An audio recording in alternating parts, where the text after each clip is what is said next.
controversial subjects with the facts can be tense, but we are a science here to make things make sense. Okay. GHB, coming at you from two gay men. You might have heard this before with a gay voice. You got any G? Okay. What the hell? I think you should give another trigger warning because some people only listen to this part of the Oh. pod. So those of you just True. tuning in on the video part of this YouTube, we're going to be talking about a drug, which in and of itself can be about addiction, overdose, these kind of things. But also GHB is sometimes known as the date rape drug, and can be correlated to sexual assault and all these things. And we're going to have to talk about it, I think, in some of the research, because that's mainly where it's been really highly studied for reasons that have to do with that. Yes. So just, it will be interesting. It'll be engaging. But for anyone that's, triggering for it, now you know. Yeah.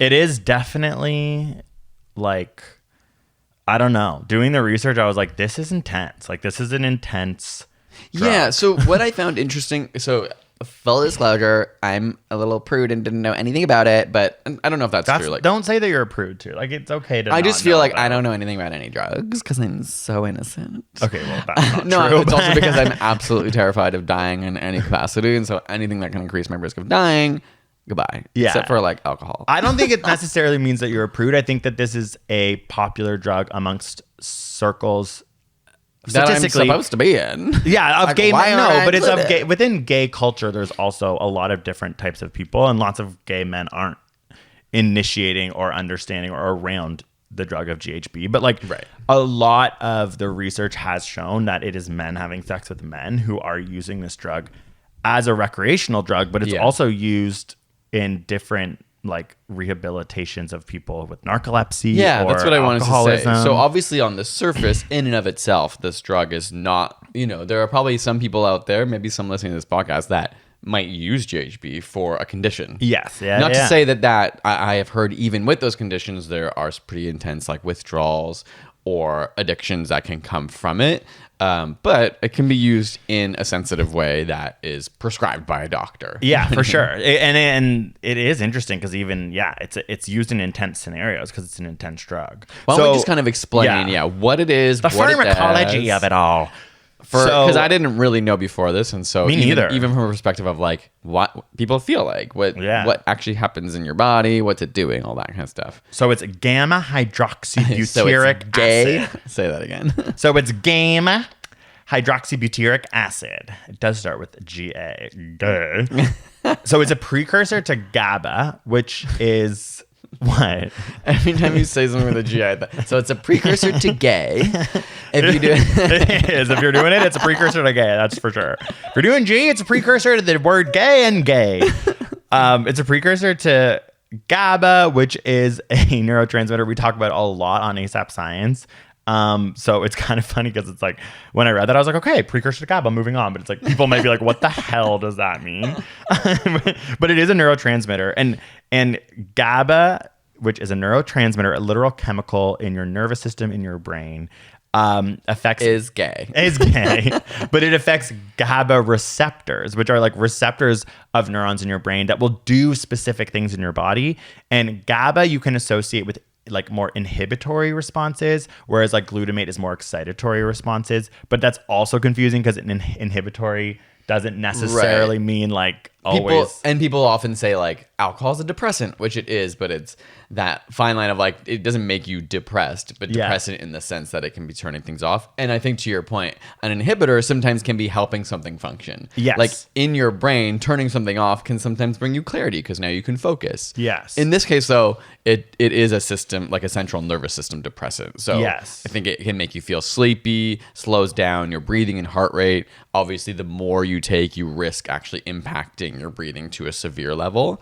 And also it's like that is important. It's like you are constantly having inhibitory signals firing in your brain in order to allow your consciousness to function properly. If you were just taking in all the sensory stimulus of your surroundings at all times, you actually like, I mean, you would die. You wouldn't be able to process anything. You would, I don't even know how to describe it because I can't even literally like, die. Yeah. Well, think about like seizures. Like there are things that happen like that you can understand are negative in your body when there's overexcitation or like convulsion. Like you need to, like, that's why GABA isn't like bad just because it's inhibitory. Yeah.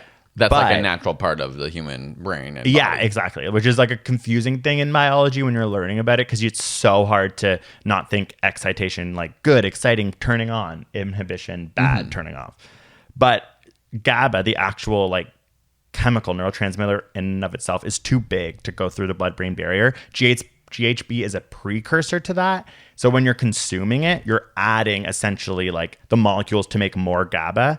And GHB does occur naturally in your body, but this is a drug where you're just essentially like flooding your body with more of the precursors to create these neurotransmitters. And that's how your brain gets like affected by it. And it's interesting because similar to like marijuana, even, it's something that does exist in your body already. Yeah, right? like cannabinoids. Yeah. It's interesting that it's playing into a system that exists. Like some other drugs are introducing things into your body and stimulating you almost in new ways, but so it's not in and of itself bad. It's just like the dose is the poison in a lot of cases, and your body has this GABA, but now it's like in excess when you take this drug. But what I found the most ominous about this drug was that I just find alcohol to be like, ugh. Like I just like when I do think of like psychedelics and the fact that like new parts of your brain are being turned on and like it can like almost mimic what it feels like to be traveling, and like people can have with therapists these really like prolific experiences, and overdosing is very, very hard. In Dude, were fact, you just talking about what? Shrooms? psychedelics. Oh, okay. Yeah. So like LSD, Psychedelics. shrooms. Yeah. Like this is so scary because it mimics alcohol. So it is a depressant. I just assumed because it was a gay party drug that it was going to be causing excitation. Like I thought glutamate was going to be in the picture more, but it's like, it's truly shutting things down in the same way alcohol does to give you a feeling of like you're no longer as inhibited. Yeah, like a buzz. I think it makes people feel a little more sociable, slightly dizzy, which a lot of drugs do. It's just that feeling of being in a different state of mind. It's interesting to point out that it's like alcohol though, and to realize like, a lot of drugs and alcohol specifically is often considered really bad for you. Yeah, and is also can do a lot of these things. Like drinking too much alcohol can shut down your breathing. I know. It kind of felt like the way it's sort of pitched in the gay community is like you go to like a circuit party where they play like horrible music that's like and I'm like, oh well, they're on that drug that makes them like it. But I thought it'd be more than just like an alcohol similar thing. Well, okay, yeah, that's fair. But okay, so it also does like create an emotional connection, which alcohol can do too. Like when your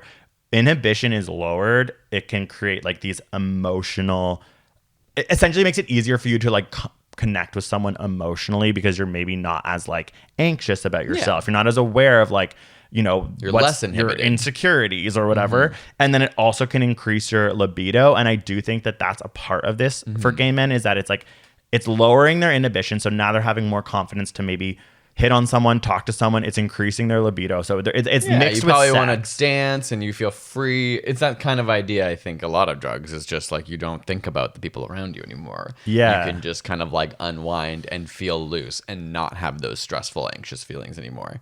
I think what kind of freaked me out about this though, like which is different than alcohol, is the dosing is so scary. little. So I had written it down because I want to make sure It's I'm like saying this right. it's like the amount you take is 1 to 2 grams to quote unquote get high and have fun. The overdose was like can start at 3.5 grams. Yeah, that's what. Okay, so it was like the difference between getting high and going under is less than 1 millimeter of liquid version of it. Ugh. So obviously, alcohol is a way different scenario because people are like drinking potentially liters of like beer or wine or whatever, and it's You're regulated. not accidentally going to like get an extra drop of something.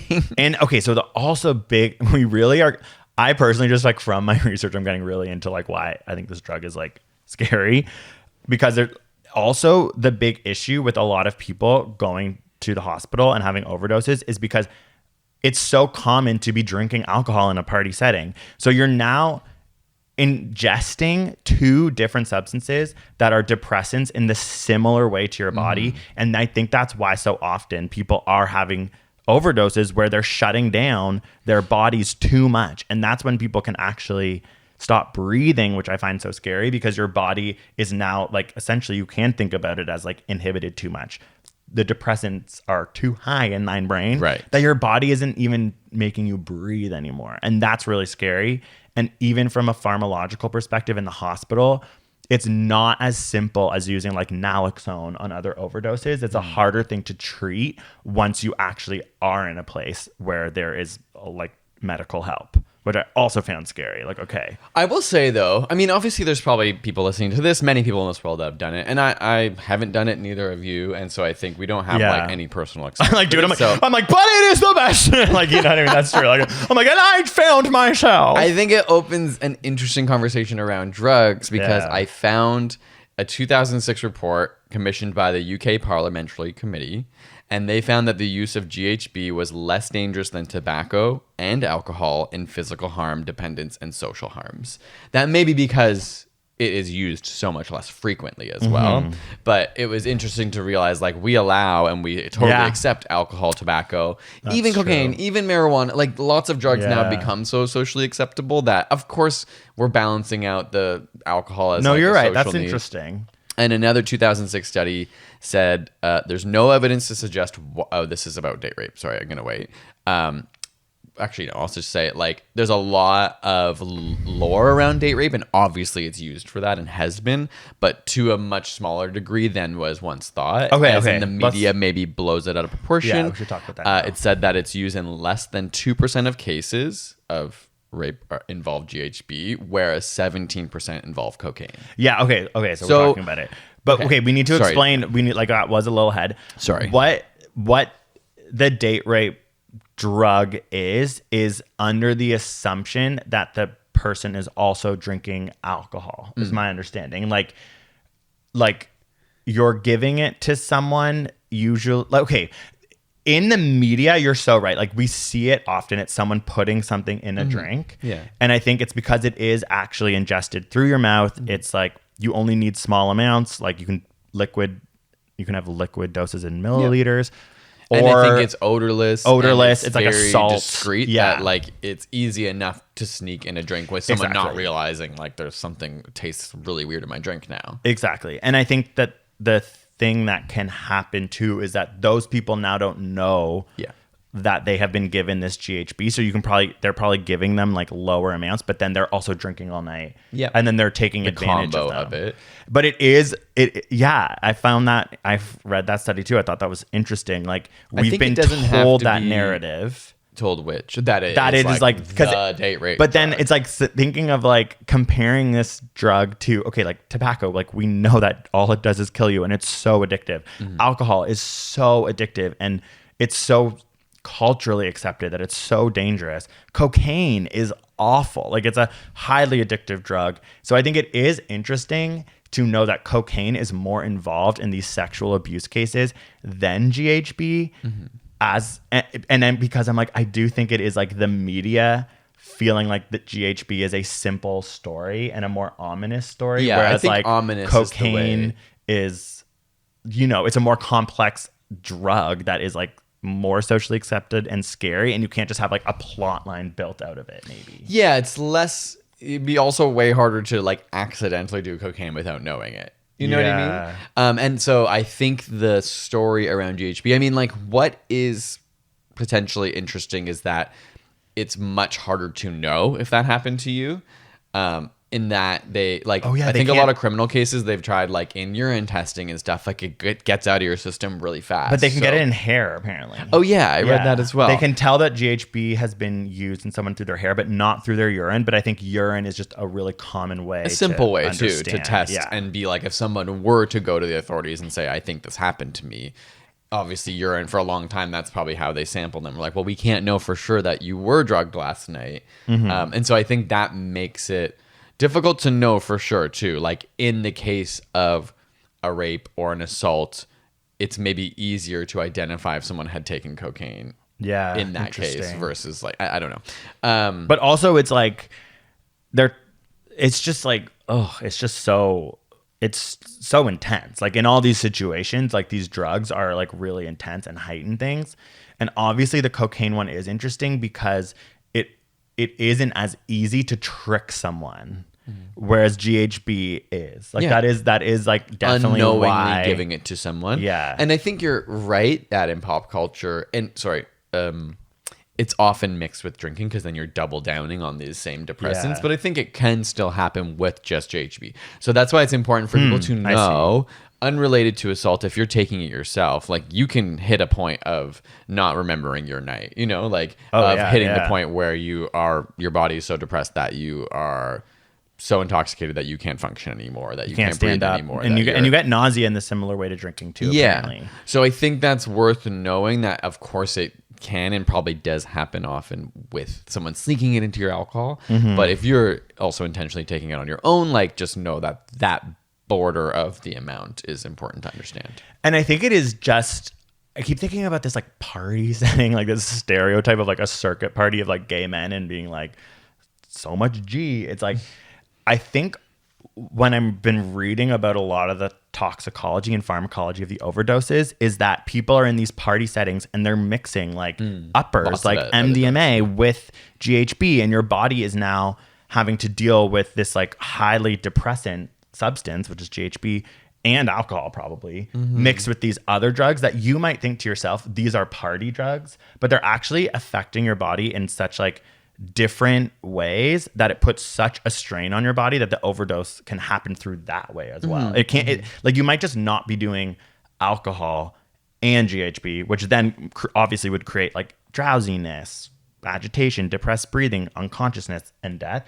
But now it's like, okay, wait, if you're taking other substances that are like uppers while taking these depressants, that's another way that they've just found in a lot of people's systems, being like your whole central nervous system is so strained that it it overwhelmed. Literally, like people can be like convulsing while having their lungs shut off. Like it's just, there can be more than one problem going on. because I think that like people might not realize what they're taking is like a depressant.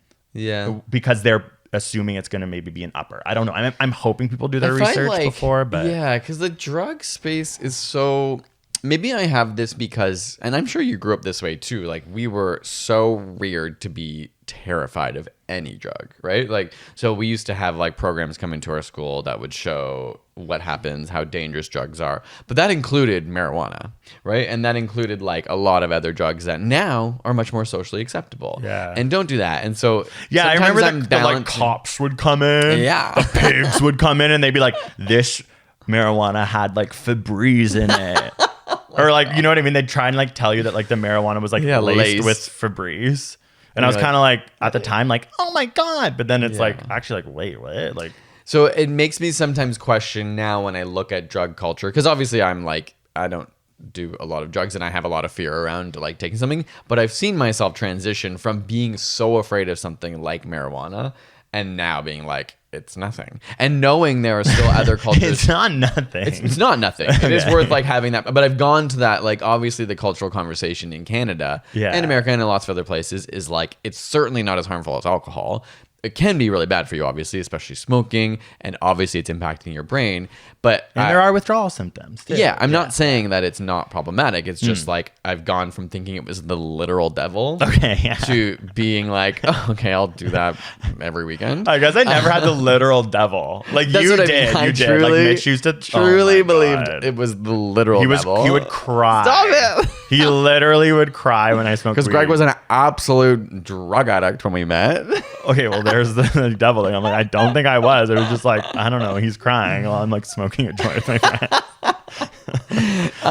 But it just makes me sort of question, I don't know, or figuring out that balance. I think now where I'm landing with most drugs, even the things like alcohol that I consume, is like, I know objectively this is not good for me, basically in any capacity.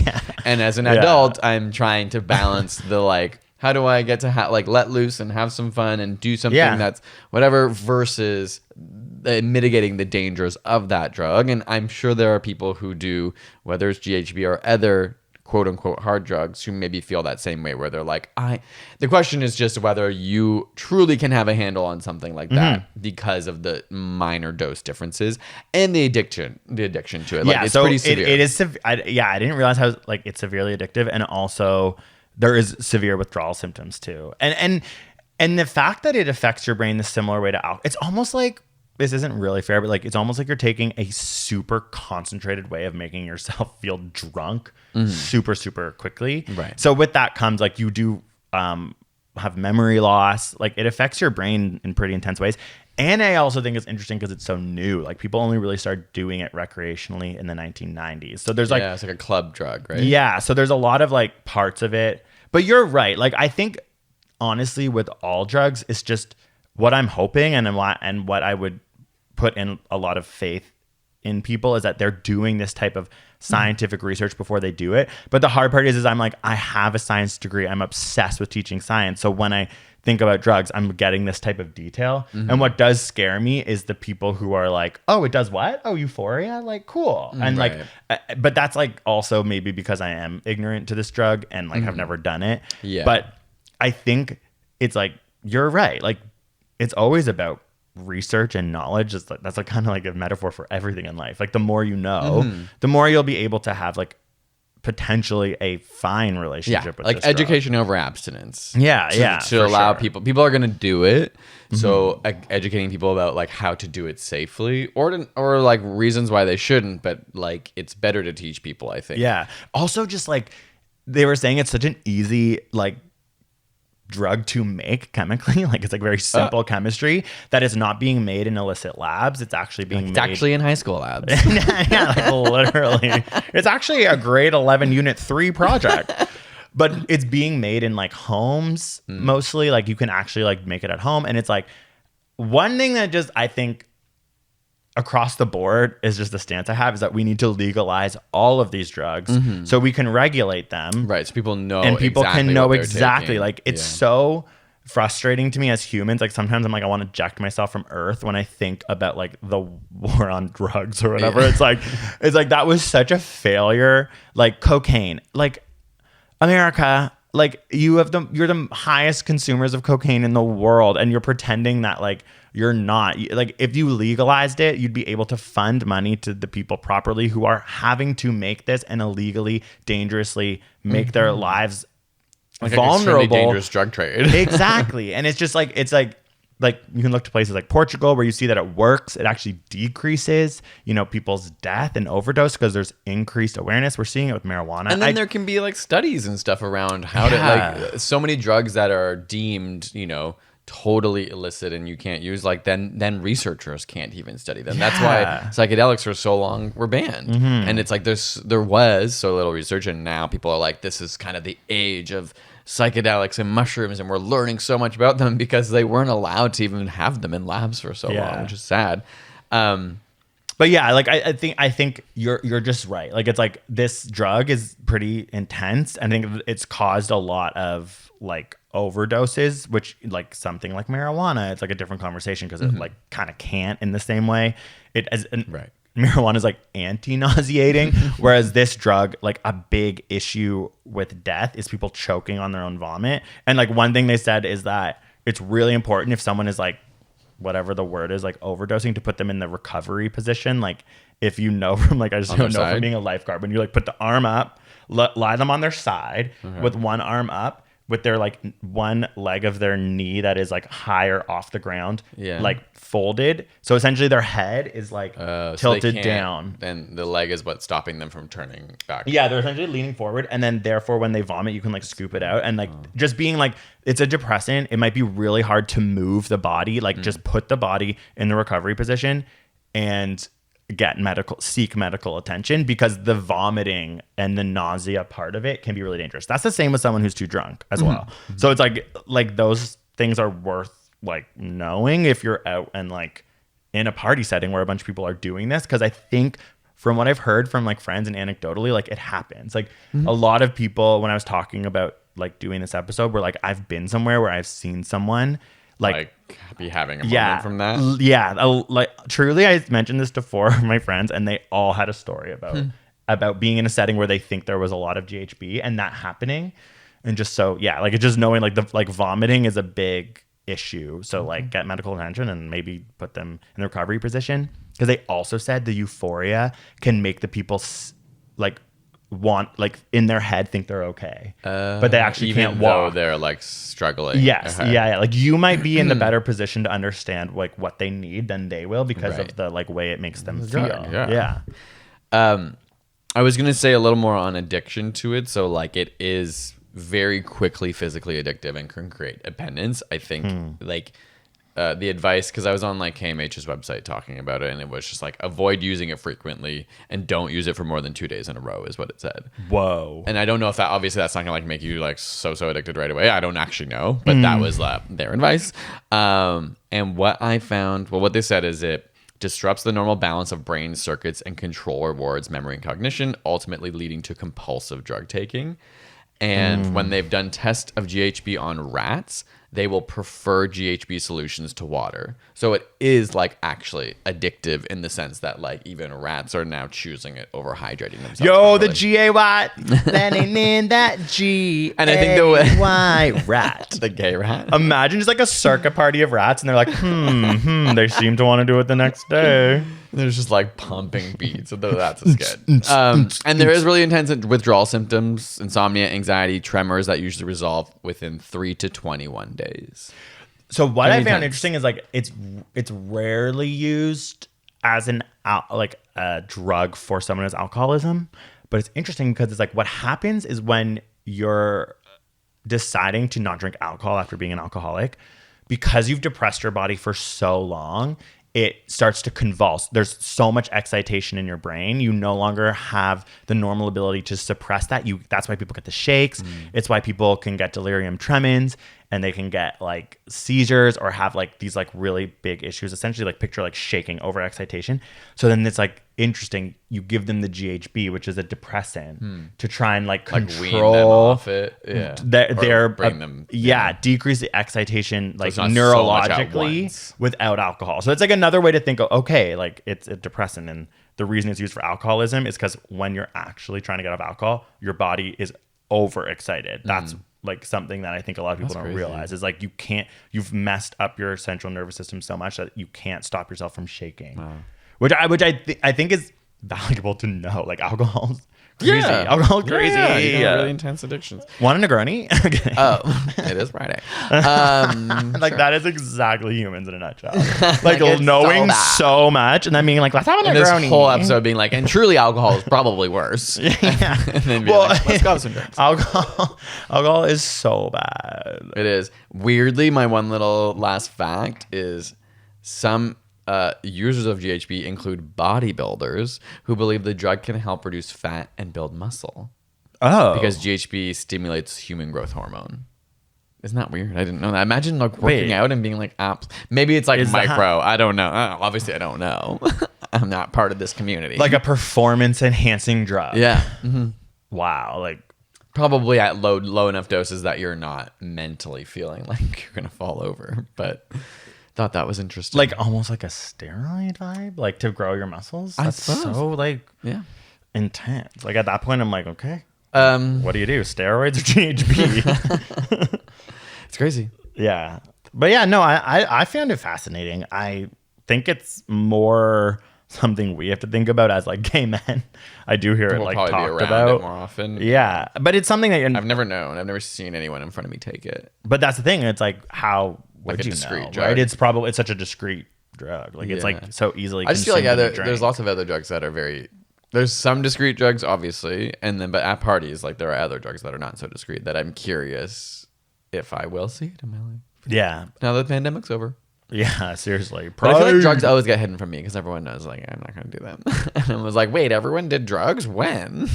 Yeah, like, that you're is- at my that house. is such a weird thing about drugs. Is the weird social, like I'm of the mind that like you should just be doing them in the open at a party because it's like what that creates some of the barriers and the weird like secrecy that makes it more like an ominous thing. Yeah, It's like no, like if you're gonna do a drug, you should do it out in the open so people can also understand like where you're at. Like, do you know what I mean? I've always thought it's interesting when people like hide it, but you're right. It's maybe because people are worried Taboo about the around it. judgment. Yeah. So it's like almost like, is there a way that you can create a space to be like, this is a safe space. Do what you want. I'm just like so But- shocked. Like I know I've been around people when they're like obviously high on coke or whatever, and I'm just like, but I have actually never seen our friends do it. Well, that is probably like, have Like you ever physically. said like something to them like, so I was raised to think marijuana Well, was no, the I devil. want So to if I ever watch. see I'm cocaine, just I'm gonna curious, freak out. like curious mind. Like I'd be curious to watch. Well, Well, cocaine's the drug I was thinking about. It's like sadly very common in like affluent like queer circles, which is so funny because it feels like social justice, and then they like do coke. But like, it is the drug that people do in the bathroom because there's shame around it, but people still want to do it. So it's not surprising to me that like it's so funny. Like we don't see it, but then you're right. You're just like the person's like clearly. I have drugs. a pretty visceral fear of like snorting things up nose. Yeah. Even water. Like when I'm swimming, if I get it out my nose, I'm like, ah. So maybe I don't want to see it. That's why this is like also to me more scary because it's like like there's a huge barrier I think to snorting something into your goddamn brain. Like that's versus so intense. Like you have to sort of like really make that decision. Whereas this is kind of like you could see yourself having a couple drinks and being like, oh, put that little bit of salt in my drink and I won't have to like. It's freaky to me. Oh, that is. Do you know what I mean? Like to me, I'm like, well, that's way easier. No, it is easier, but I just got scared because we just talked about all the bad things. And I was like, it's just like a drop. You know, like that scares me. I'm scared of everything. You're not scared of everything. Well, most things I'm scared of at first. Yeah, that's fair. That's good. That's why you don't like, walk into traffic or whatever. Everyone should be afraid of getting hit by vehicles. That's true. pretty reasonable. It does kill like more people than GHB. That's for sure. Anyway, cool. That was our lessons on GHB. Hopefully it was educational. Yeah. You subscribe and leave comments on this podcast. Oh, yeah.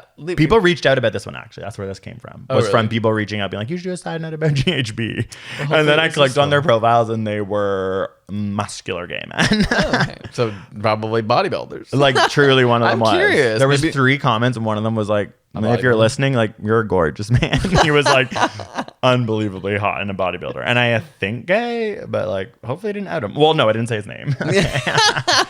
If you go through our followers, you might find him. Yeah. No, stop.